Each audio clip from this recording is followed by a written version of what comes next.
Hi friends, it's Jackie Williams and I want to share with you today a fun and easy birthday card using the new Stampin Blends markers and the Birthday Blooms stamp set. So this set's been around a while, but it's the perfect one, well, one of the perfect ones to use with the Stampin Blends markers or even your watercolors and things, because it's got a lot of nice open big spaces. So this is our project and I'm just going to jump right in and get started. So let's start with our first piece of Whisper White. I've cut that to 5 inches by about 3.5 inches. And I've gone ahead and stamped the rose down here in the corner, and I've used Memento Black. You need to use Memento Black. It's a water-based ink, therefore it will not interact with the alcohol-based markers. And then we just need to color. So I have chosen the light and the dark Calypso Coral, and then I'll add in a bit of the light, I believe the light Cherry Cobbler, and then the light and the dark Old Olive, the dark Daffodil Delight, and then we have the Color Lifter and the Smoky Slate. So that's quite a few colors. Let me just show you. Well, first of all, I want to say I'm by no means an expert or an artist particularly, but this is a way that I find has worked for me, and there are other ways. So there's no one correct way. But the way that I've been liking to do it is to use actually the dark one first, and to just add a bit of shadow where I want the darker color. And I'm using small circular motions. And then put the caps back on right away because these will dry out quickly. Being alcohol, they will evaporate quickly. And then taking the light color, going ahead and filling in the rest of that section, going over the dark colored part so that they will blend together. Now, a couple things. When you are doing a larger image like this, you'll want to do it in small sections at a time so that you're blending the colors while they're still a bit wet.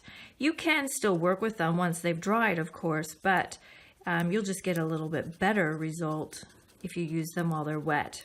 But like if you finished and you want to go in later and add a bit more, you certainly can. The other thing is to prevent any bleeding, is to make sure you just come right to the edges, or I should say to the edges like this. And the more color you put on, so the more layers, particularly right at the edge, the more likely it is to start to seep out. However, if that happens, there is a fix, which I'll talk about in just a moment. Right now, just for the sample, I'm just going to just do like that much. Then I did take the Cherry Cobbler. I'm finding that I tend to prefer to use the bullet tip, the smaller tip, rather than the larger brush tip, but that's just personal preference. There's no right or wrong with that. Anyway, then I went ahead and took the Cherry Cobbler and went over these little crease lines. I'm not sure what they'd be called in that rose. And then I took the light one, the light Calypso Coral again, and just went over it briefly and quickly just to blend that color through. Now, the other thing is when it's wet, it might look a little bit choppy, but as it dries, the colors will blend together a bit more. So don't pass your final judgment till it's completely dried.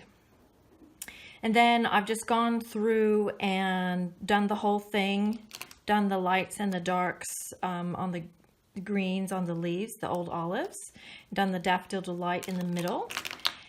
The other thing you can do is the Color Lifter, and I'd recommend that you get one of these because it's quite good. So this is if you do have any little bit of seeping or leakage or a little accidental mark, this will just erase that off. Also, if you want to add some highlights, you can go ahead and this just kind of lifts off some color. It takes a minute because it's got to dry, and then you'll be able to see it. So you can maybe kind of see how it's starting to work a little bit right in through here. So that's a really good one to have. And then I used the Smoky Slate to just go around all the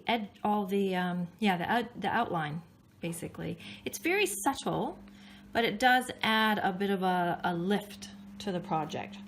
So I have one here already all colored and completed. So you can see how that comes up, and there's quite a bit of detail. And it doesn't jump out, but you can see where I've done the smoky slate around the edges, and it just adds a bit of visual dimension.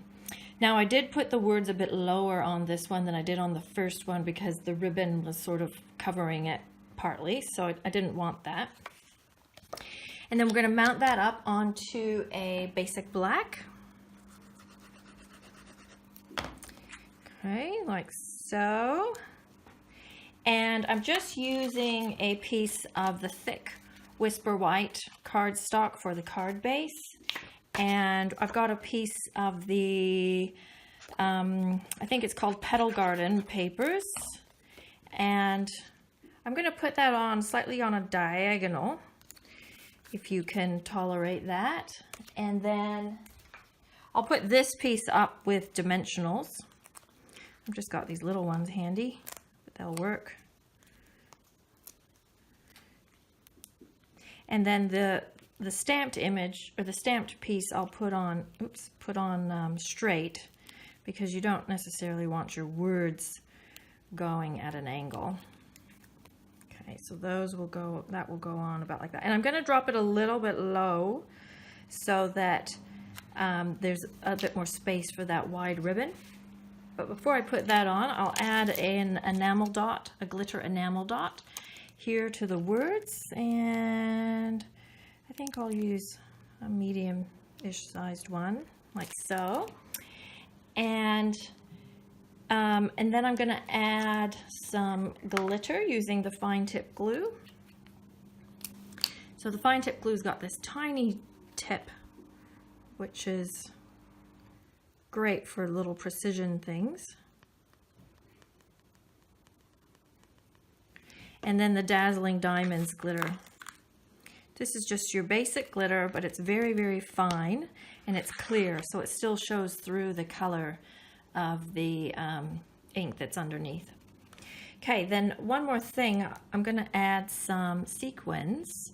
These are the, let's see, what are these called? The iridescent sequin assortment. So, but they're the right colors for this particular project. So I think I'll do kind of, I find it's easiest to put the sequins on, or the glue on, and then the sequins on top of the glue. But you need to have fingernails to do this. Okay, I maybe should have put the ribbon on before I did that, but that's all right. So we'll add the ribbon from here, and I'm using this wide striped ribbon that's in the holiday catalog. And we'll just wrap that around and give it make a nice big bow. Now this one, oops, I just lost one of my sequins. Has got, yeah, I would put the sequins in after I do the ribbon, but that's all right. This one has got a right side and a wrong side, so as you're tying your bow, you'll want to just twist the ribbon so that the stripy side is showing. And there we go. And there's a nice, quick, easy birthday card for you. And then inside, you can just stamp, do a little bit more stamping from the same stamp set, and of course, stamp your envelope to match. Hope you enjoyed. This has been Jackie Williams. Thanks for watching.